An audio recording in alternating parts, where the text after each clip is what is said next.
Hola bandidos, ¿cómo estamos? Welcome to Mel's Magic. This is episode 11. I know I get muddled a lot of a lot of times, but this is definitely episode 11 of season 3.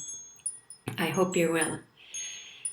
Hay una tormenta ahí fuera. I don't know if you can hear the chimes, but there's strong wind and there's a storm out there. I personally quite like storms. I love to even go for walks in the storm because everything is just so much more dramatic, and usually people are not out there. So our topic today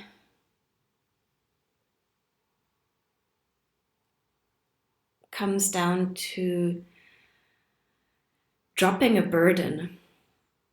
The burden of having to know. I recognize that in myself a lot. This need for certainty, for having all the answers, for having it all figured out. And today, I just told myself, you know what? Why don't we just drop it? Let's drop the burden. The card I pulled today very much reflects this energy. It's the 10 of Wands from the traditional Rider Waite tarot. And there is this figure struggling to carry all these 10 wands. So in the reverse, it literally, the message is drop it. Whatever worries, whatever burden, whatever maybe pressing questions you have in your head, just drop it. Come back to here and now and what you can control. I guess personally it comes down to I'm used to having these very specific goals and very specific steps to accomplish them, but nowadays I'm trying to surrender to the process, which leaves my mind often very unsettled, precisely because there's not always this tangible, immediately manifested aspect to it, which, according to the way I used to operate, was always there. I feel, let me pull this bigger. Yeah, having reflected on the cards of today, these are the other two ones, from the Wild Unknown Animal Tarot, Pocket Tarot. Two major arcana cards I pulled. One of them is the Star, and the other one the Moon.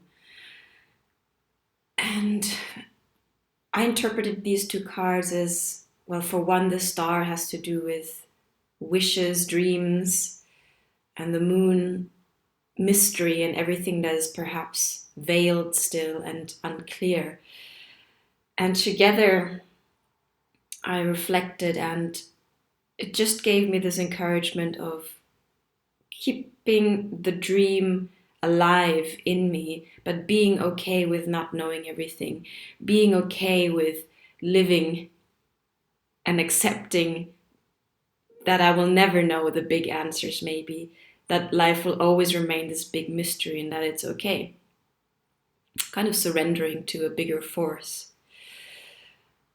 And I say all of this just because it robs of so much of presence when we're stuck in our head worrying about the future and if we're doing enough and that enough. It's just this story constantly chattering on.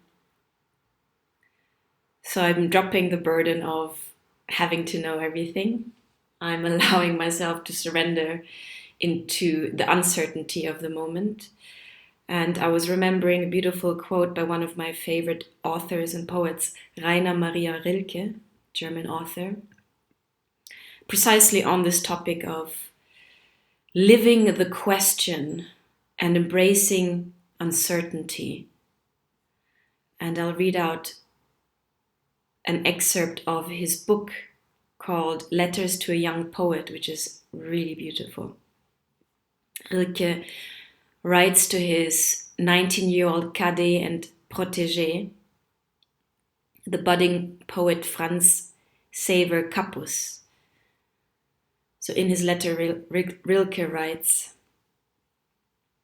I want to beg you as much as I can, dear sir, to be patient toward all that is unresolved in your heart, and try to love the questions themselves, like locked rooms and like books that are written in a foreign tongue.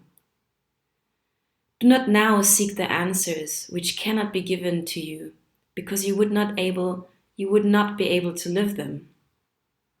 And the point is to live everything. Live the questions now. Perhaps you will then gradually, without noticing it, live along some distant day into the answer. Isn't that beautiful?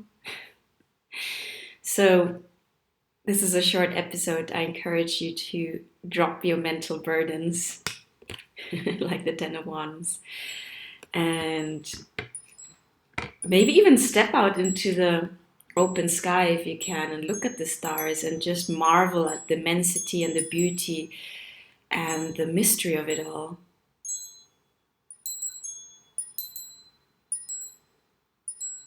And just allow yourself to accept that you don't know everything, you maybe never will, but you have some questions in your heart and you're willing to live them out. You're willing to search them out. And maybe that's enough for the moment. ¿Vale? Con eso les dejo y les mando un gran abrazo. Owl and I say hello from Javier. Un beso.